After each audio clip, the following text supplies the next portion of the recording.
দেশকে সোনার বাংলা হিসেবে গড়ে তুলতে কাজ করে গেছেন জাতীয় পার্টির সাবেক চেয়ারম্যান হোসেন মাহমুদ এরশাদ। করেছেন অক্লান্ত পরিশ্রম। এই কথা বলেন জাতীয় পার্টির কো চেয়ারম্যান অ্যাডভোকেট সালমা ইসলাম।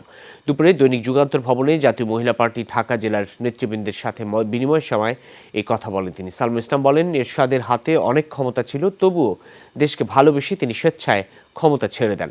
অনেকে বলেন এরশাদ স্বৈরশাসক ছিলেন, তবে জীবিত অবস্থায় প্রমাণ করে গেছেন তিনি স্বৈরশাসক নয়, দেশপ্রেমিক ছিলেন।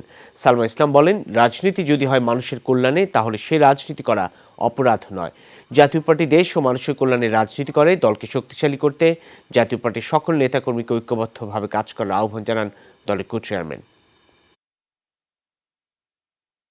তিনি মানুষের কথা ভেবে, মানুষকে ভালোবেসে, বাংলাদেশকে ভালোবেসে তিনি ইচ্ছায় তিনি ক্ষমতা ছেড়ে দিয়েছেন। কিছু কিছু মানুষ বিদ্রুপ করে বলে পল্লীবধূ আলহাজ হোসেন মোহাম্মদ এরশাদ স্বৈরাচারী, কিন্তু তিনি জীবিত অবস্থা থাকাকালীনই সেটা প্রমাণ করতে পেরেছিলেন উনি স্বৈরাচারী না। উনি মানুষপ্রেমিক, দেশপ্রেমিক, মানুষকে ভালোবাসে, মানুষের কথা ভাবে।